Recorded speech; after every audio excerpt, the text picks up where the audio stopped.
Olá, a Rádio e a TV Justiça apresentam a partir de agora mais uma edição do Link CNJ, um programa do Conselho Nacional de Justiça que traz reportagens e conversas exclusivas com personalidades do mundo jurídico.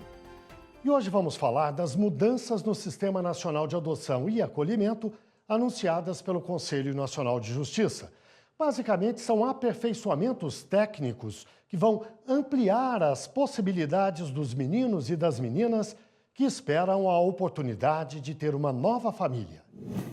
O Brasil tem quase 5 mil crianças e adolescentes aptos à adoção e mais de 36 mil famílias ou pessoas habilitadas para adotar. Essa diferença entre os dois números exige uma estratégia mais eficiente do Sistema Nacional de Adoção e Acolhimento. Que adotar é um ato de amor, você já sabe. Mas já parou para refletir que esse é um laço para a vida toda? No Sistema Nacional de Adoção e Acolhimento, criado pelo CNJ, é possível ter um panorama de como está o cenário no Brasil. Atualmente, mais de 4.700 crianças esperam por um lar.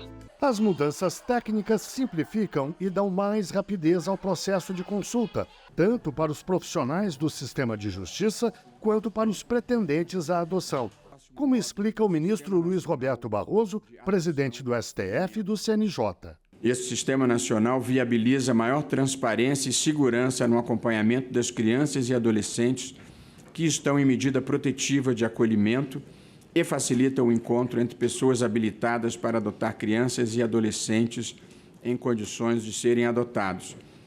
O sistema conta com uma ferramenta de busca ativa que permite aos mais de 36 mil habilitados à adoção domiciliados no Brasil terem acesso ao perfil de mais de 1.100 crianças ou adolescentes que não encontraram ainda a sua família por adoção, em função da idade, do pertencimento a grupos de irmãos ou por apresentarem doenças ou deficiências. Apenas nos últimos 6 meses, a busca ativa viabilizou a adoção de quase 500 crianças e adolescentes. 60% tinham mais de 8 anos, 81% eram grupos de irmãos e 14% tinham deficiências. Essa é uma ferramenta muito útil, é uma espécie, mal comparando, de Tinder para fins de adoção, que você combina um pouco a expectativa de quem quer adotar com as circunstâncias de quem está sendo adotado. Essa é uma política pública muito importante que pode mudar a vida de crianças e de jovens.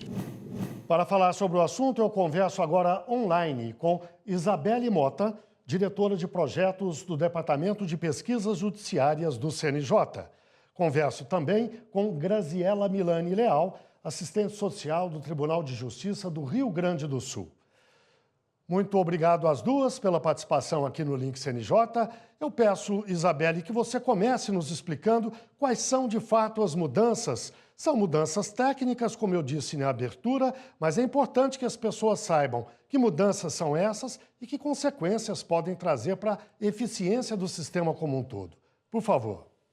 Então, de fato, esse é um módulo que a gente tem lançado um pouco mais voltado para o nosso público interno, né? Para os nossos servidores, magistrados, corregedorias, quem trabalha aqui dentro do Poder Judiciário com o sistema.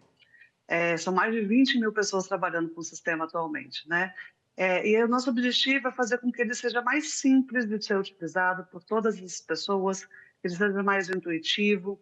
E uma coisa muito interessante que a gente fez foi integrar ele à plataforma digital do Poder Judiciário, né? A famosa PDPJ.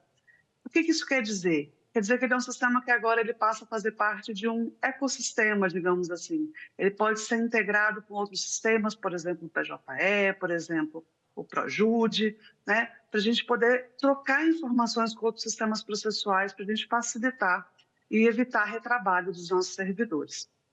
Então, a principal inovação é que, a partir de agora, o sistema ele não funciona sozinho, né? Ele pode funcionar, digamos, em parceria com todos os outros sistemas que já estão integrados na plataforma digital do Poder Judiciário. Quando alguém acessa o sistema, não vai ver nada de diferente do que já havia antes, ou vai? vai ver muita coisa de diferente, sim. Então, como a Isabelle disse, primeiramente o layout, o sistema, ele está muito mais intuitivo, muito mais fácil de navegar, um layout muito mais bonito também. Então, o nosso sistema está ficando cada vez mais acessível para os nossos usuários externos e internos, né? Então, lançamos primeiramente a parte externa para os nossos pretendentes e agora, então, essa parte interna, esse módulo especificamente para os pretendentes. Então, né, o que primeiramente eles vão ver além dessa parte do desenho bonito do sistema? Tem muitos campos que foram alterados, como a Isabelle mencionou, campos que foram acrescentados, como a questão do sexo, a identidade de gênero, o campo de etnia, né, raça, cor dos pretendentes, que pode parecer algo simples, mas é algo que na versão anterior nós não tínhamos. Então, se antes muitos pesquisadores que queriam traçar, por exemplo, o perfil das famílias adotantes brasileiras, nós tínhamos muita dificuldade de conseguir ter esse dado, de acessar esse dado e então conseguir fazer essas pesquisas e traçar esse perfil. Então, hoje, com essa nova versão do sistema, vai nos possibilitar conseguir mapear e traçar, então, os dados com essas informações.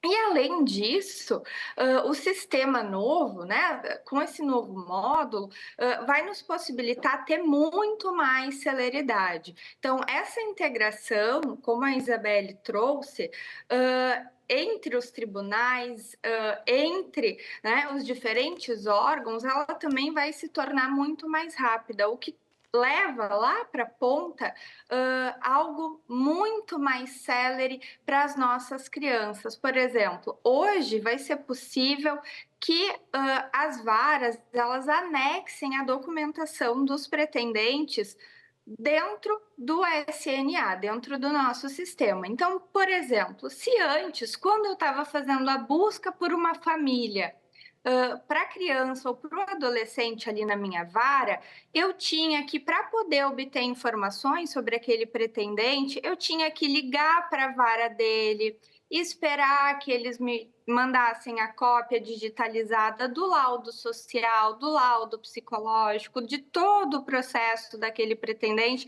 para então eu poder acessar essas informações. E por vezes isso levava semanas, levava meses e tornava muito mais burocrático e demorado o início da aproximação dessa criança com essa família. E agora, com essa informação podendo ser disponibilizada dentro do próprio SNA, com apenas um clique, a vara da criança já vai poder acessar esse laudo e ter acesso a essa informação. Então, isso é uma revolução, né, para esse processo de adoção que vai se tornar muito mais célere, muito mais rápido, porque aí, então, a vara da criança já vai poder acessar os dados todos daquele pretendente e realmente poder saber se aquela é a família mais adequada para aquela criança ou para aquele adolescente. Isabelle, tudo isso vai estar absolutamente disponível, já pronto, funcionando imediatamente? Depende de um prazo para a implantação ou não? A gente agora acabou de fazer o lançamento do workshop, então a gente teve um workshop com mais de 1.500 pessoas para conhecer novas funcionalidades. A gente está trabalhando nos últimos ajustes do sistema, aquele ajuste fino que a gente precisa dar no final, e a ideia é que agora em junho a gente lança. A gente não tem a data fechada ainda, o lançamento vai ser anunciado de forma... A gente vai avisar com antecedência, mas a ideia é que ainda em junho a gente lance esse novo módulo, né, para integrar a parte externa de pretendentes que já está disponíveis com a parte interna de pretendentes, né, através dessa nova plataforma, que tem uma nova forma de login mais segura também. Então, a gente utiliza o que a gente chama de SSO, que é uma forma de login única do Poder Judiciário que está sendo implementada pelo CNJ para todos os sistemas do Poder Judiciário, a fim de evitar, né, já que são dados tão sigilosos, tão importantes às nossas crianças, agora, inclusive, né, como a Grazi falou, com os laudos. Então, a gente fez questão de fazer essas novas implementações e a ideia é que a partir de junho esteja disponível para todos os nossos usuários. E, Graziela, o que tudo isso tem a ver com a chamada busca ativa? A busca ativa é uma novidade dentro dessas mudanças ou ela já existia, foi aperfeiçoada? Explique isso um pouco, por favor. A busca ativa ela já está disponível dentro do SNA há algum tempo, né? Então, é uma ferramenta que nós já havíamos lançado, mas ela está sempre sendo aprimorada, né? Como tudo dentro do nosso SNA. O CNJ ele tem buscado diversas ferramentas para tornar o sistema mais humano e mais seguro para que a gente possa efetivamente aí encontrar famílias para as nossas crianças e adolescentes. Se faz a busca sempre primeiro municipal, depois estadual, nacional, internacional, no caso das crianças e adolescentes que estavam devidamente destituídas do poder familiar, e no caso daquelas crianças e adolescentes em que a gente não encontrou pretendentes em todo o nosso território nacional ou internacional, no caso das destituídas do poder familiar, aí sim, caso elas manifestem concordância com a sua inclusão na busca ativa, porque isso é muito importante, o consentimento das crianças e adolescentes, para aquelas que têm condições de manifestar esse consentimento, elas então são inseridas na busca ativa. A ferramenta da busca ativa, ela possibilita que a gente insira fotos e vídeos dessa criança ou desse adolescente em que ele vai poder contar um pouquinho dele, dizer o que ele gosta, quais são os seus sonhos, seus hobbies, justamente para que esse pretendente ele possa acessar e aí então de uma forma mais humanizada poder talvez se identificar com aquela criança e com aquele adolescente e aí quem sabe ampliar o seu perfil, né? O perfil lá no início ele pode ter dito que talvez idealizava adotar uma criança de 0 a 3 anos, sem irmãos, saudável, mas vendo o vídeo, vendo a foto daquela criança, sabendo dos sonhos dela, talvez ele se sensibilize, talvez ele reflita e entenda que, bom, talvez eu tenha condições de adotar uma criança num outro perfil para o qual inicialmente eu achei que eu não estava preparado para adotar.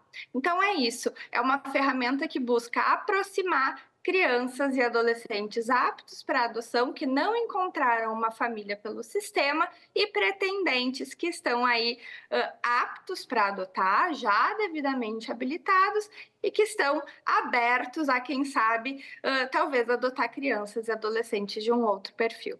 Isabelle, além da questão da busca ativa, há outras ações, iniciativas do CNJ no sentido de tornar o sistema mais eficiente, de melhorar a adoção no Brasil. Eu pediria que você nos dissesse quais são, mas daqui a pouquinho, logo depois do intervalo.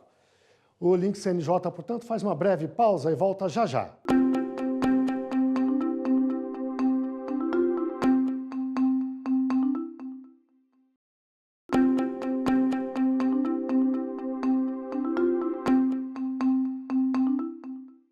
O Link CNJ está de volta, transmitido pela rádio e pela TV Justiça.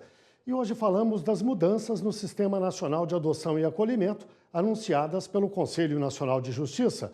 As nossas convidadas são Isabelle Mota, diretora de projetos do Departamento de Pesquisas Judiciárias do CNJ, e também Graziela Milani Leal, assistente social do Tribunal de Justiça do Rio Grande do Sul. Isabelle, no bloco anterior eu deixei uma questão no ar para você abordar agora. Eu pedi que você nos explicasse, além da busca ativa citada pela Graziela, que outras ações e iniciativas do CNJ buscam melhorar a eficiência do Sistema Nacional de Adoção e Acolhimento. Por favor. A gente tem uma série de ações que devem ser voltadas para as nossas crianças e adolescentes acolhidos, principalmente no público que a gente chama de primeira infância, que são as crianças de 0 a 6 anos. Né? Nesse público prioritário, a gente tem duas ações que eu acho que são muito importantes serem destacadas e que são, a gente faz o controle delas através do SNA. Né? A primeira delas é a entrega voluntária. Então, todas as mulheres que não querem exercer a maternidade, né, quando estão grávidas ou logo após o parto, elas têm o direito de ser acolhidas nas varas de infância e juventude ou nas varas com competência em infância e juventude de todo o Brasil, sem nenhuma forma de preconceito, para que ela manifeste esse interesse em não ser mãe, né? Ela vai ser ouvida por uma equipe técnica, psicólogos, redes sociais, pedagogos, para que a gente tenha certeza de que ela está tomando uma decisão de forma amadurecida, sem nenhum tipo de coação, né, sem nenhum tipo de motivos extras ali para ela tomar essa decisão, por exemplo, condições financeiras. Então, essas entregas voluntárias, Esse programa de entrega voluntária, que ele é regulamentado pelo CNJ, ele é controlado através do CNA, através de um formulário específico que a gente tem no sistema. E uma outra ação que a gente também acompanha através do Sistema Nacional de Adoção e Acolhimento é a ampliação do fornecimento de famílias acolhedoras. Então, a gente hoje tem mais de 33 mil crianças acolhidas no Brasil, mas no Brasil a gente tem a maior parte dos nossos acolhimentos ainda através de instituições. Né? Você vê aquelas casas de lares de acolhimento, às vezes com 20 crianças, às vezes até mais crianças. E o atendimento acaba sendo difícil de ser individualizado, porque a gente tem muitas crianças. Né? Então, esse ano a gente teve uma recomendação conjunta assinada pelo ministro Barroso sobre a ampliação dos serviços de famílias acolhedoras no Brasil, falando sobre o papel do Poder Judiciário em fomentar essas ações que são feitas pela Executiva, mas que são muito importante a parceria do Poder Judiciário, em educar as pessoas sobre essa ferramenta, em dar prioridade aos acolhimentos através de famílias acolhedoras, principalmente para crianças da primeira infância, né, de 0 a 6 anos. Ao encontro ainda das novidades, né, que esse novo módulo de pretendentes traz dentro do SNA, e que também é um desafio, né, principalmente em relação a crianças que estão na primeira infância, né, indo ao encontro desse tema também, que são as condições de saúde. Muitas crianças e adolescentes, quando são inseridos no sistema, eles ainda têm as suas condições de saúde em verificação ou em diagnósticos em formação. Tem doenças e patologias que são muito difíceis de identificar e diagnosticar na primeira infância ou durante a infância ou o período da adolescência. Inclusive, tem doenças, né, diagnósticos que não se pode conceder um CID, né, diagnosticar mesmo durante aí o período da infância ou da adolescência. Então, isso dificulta muito, por vezes, a busca, né, para uma família, para essas crianças e esses adolescentes. E quando a gente precisa preencher isso no SNA, porque nós sempre trabalhamos com muita transparência, quando vamos buscar famílias para essas crianças e adolescentes, no caso das que estão aptas para adoção, porque, bem como a Isabelle colocou, o SNA ele não se destina somente às crianças que estão aptas à adoção. Ele é um sistema que faz o gerenciamento de todo o acolhimento e de todas as crianças que estão aptas para adoção. Então, aí a gente tem um universo de mais de 30 mil crianças acolhidas e dessas, em torno de 4.500, eu acredito, estão aptas para adoção. Então, é um número muito inferior aos de acolhidos, os que estão aptos para adoção, né? Então, a gente precisa ter esse cuidado também quando vai falar do sistema, porque ele não é um sistema só para a adoção, ele é um sistema que também faz todo o gerenciamento do acolhimento e que também trabalha com a reintegração às famílias de origem. Então, quando a gente vai inserir essa informação do campo de saúde no SNA, a gente precisa especificar isso. E quando o pretendente ele está se habilitando para adotar, ele precisa dizer quais são as condições de saúde que ele aceita. E é uma decisão muito difícil. Por quê? Porque eu, enquanto uma pessoa adulta, preciso refletir de forma consciente e responsável com que condições eu estou preparado para lidar, para dar suporte para aquela criança, para aquele adolescente. Porque, às vezes, na ansiedade de adotar rapidamente, né, eu digo, eu aceito tudo. Mas aí eu recebo uma criança que tem inúmeras questões de saúde e aí eu acabo, inclusive, negligenciando muitas dessas questões e isso é extremamente prejudicial para essa criança. Então, a adoção ela precisa sempre ser uma decisão extremamente responsável, consciente, amadurecida, porque a adoção é para sempre. Isabelle, vocês deram tantas e importantes informações, mas quem quer saber um pouco mais, que site pode acessar para ter essas informações? Guilherme, o site do CNJ, dentro do CNJ a gente tem uma página específica para falar de acolhimento e adoção. É o site cnj.jus.br/programas-e-ações/adoção. Então, cnj.jus.br/programas-e ações, tudo sem cedilha, né? Eu falo ações, mas na verdade é acões, /adoção, também adocão, porque não tem cedilha, nem tem o tio. Bem, chegamos ao fim da nossa entrevista de hoje. Eu agradeço mais uma vez a participação de Isabelle Mota, diretora de projetos do Departamento de Pesquisas Judiciárias do CNJ, e também de Graziela Milani Leal, assistente social do Tribunal de Justiça do Rio Grande do Sul. Agora o Link CNJ dá notícias da Justiça. Vamos fazer um giro pelos estados e pelos tribunais do país. O estoque de processos de execução fiscal em todo o país atingiu o melhor patamar desde 2012. Os dados do relatório Justiça em Números mostram que, em 2023, o estoque foi reduzido em 600 mil processos. O resultado é fruto do esforço do Judiciário para destravar as pautas dos tribunais. Um levantamento anual do Conselho Nacional de Justiça mostra um aumento expressivo do número de projetos de inteligência artificial no Poder Judiciário em 2023. O estudo envolveu 94 órgãos do Judiciário e identificou 140 projetos de inteligência artificial já desenvolvidos ou em desenvolvimento. O crescimento é de 26% em relação a 2022. O CNJ aprovou as regras para a implementação do juiz das garantias por unanimidade. Esse juiz é o responsável por controlar a legalidade da investigação criminal e por salvaguardar os direitos individuais da pessoa investigada. A competência do juiz das garantias termina com o oferecimento da denúncia. É hora do CNJ nas redes. Vamos ver algumas das postagens que marcaram a semana nas redes sociais do CNJ. Oi, pessoal. Simplificar a linguagem é uma das chaves para o Judiciário facilitar a comunicação com a sociedade e tornar a informação mais acessível. E para mostrar na prática o que muda com o Pacto Nacional da Linguagem Simples, começamos em nossas redes sociais uma nova série de postagens sobre o tema, o Simplifica Aí. Acesse nossas redes para conferir e não deixe de acompanhar. Você sabia que o sábado é considerado dia útil para pagamento de salário? Segundo a CLT, quando o pagamento for estipulado por mês, deve ser feito até o 5º dia útil do mês seguinte, ao vencido. Além disso, a Instrução Normativa do Ministério do Trabalho indica que, na contagem de dias para o pagamento de salários, o sábado está sim incluso. Então, mesmo que o funcionário trabalhe só de segunda a sexta, é importante saber que o sábado é considerado dia útil para efeitos de recebimento de salário. Estamos no mês do orgulho LGBTQIAPN+, e apesar da união estável entre pessoas do mesmo sexo ser reconhecida pelo Supremo Tribunal Federal desde 2011, muitos cartórios ainda dificultavam essa oficialização. O CNJ, por meio da Resolução 175 de 2013, proibiu os cartórios brasileiros de negarem a realização de casamentos civis para pessoas que vivem em relações homoafetivas.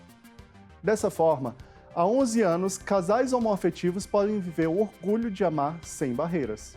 Acompanhe o CNJ nas redes e também no canal do WhatsApp para ficar por dentro de mais informações sobre o Judiciário e entender sobre seus direitos. Até semana que vem. É hora do quadro Uma História. Aquele momento em que uma juíza ou um juiz conta uma história que marcou a carreira dela ou dele.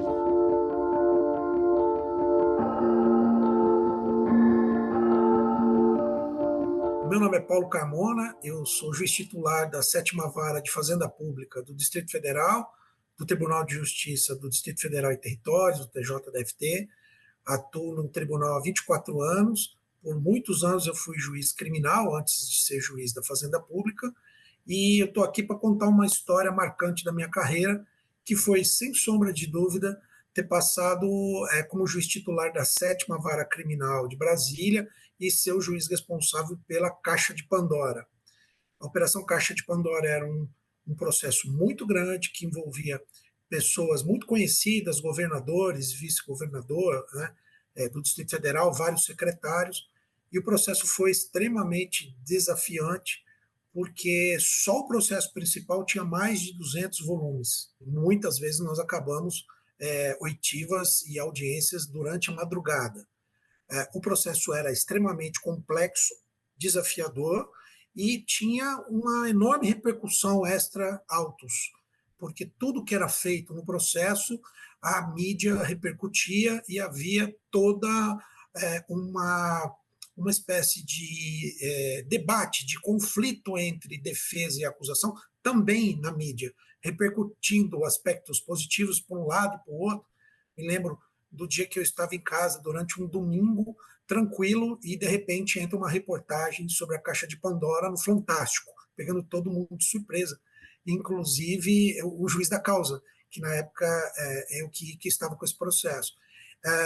Eu dou aulas em uma universidade aqui de Brasília, o CEUB, Centro Universidade de Brasília, e assim que assumi esse processo, vários colegas vieram perguntar do porquê que tanta gente estava perguntando sobre minha vida particular na universidade, porque Brasília é um grande interior, muita gente se conhece, e começaram a investigar, inclusive, minha vida particular. Então, tive que começar a tomar cuidado onde eu ia, o que eu fazia, o que eu falava em sala de aula, porque podia ser mal interpretado, poderia ser gravado e tudo mais. E esse processo, então, foi um enorme desafio. Eu não cheguei a sentenciar vários processos, sentenciei alguns, mas tive a satisfação de encerrar a instrução em todos eles. E aí o processo prosseguiu, logo em seguida eu saí da vara, o meu colega que me substituiu proferiu algumas sentenças, e embora essa operação na esfera criminal não tenha gerado nenhuma consequência criminal, acabou prescrevendo, o que sobrou foram as condenações por improbidade administrativa que corriam em uma vara de fazenda pública, que não é a minha, em paralelo, e que tratava dos mesmos fatos, tratava com os mesmos advogados, os mesmos promotores, mas num processo de natureza civil. E esse processo foi, então, assim, de longe, o mais desafiador que eu tratei na minha carreira. Bem, chegamos ao fim de mais um Link CNJ. Muito obrigado a você que esteve com a gente até agora, na rádio e na TV Justiça. Até a próxima semana.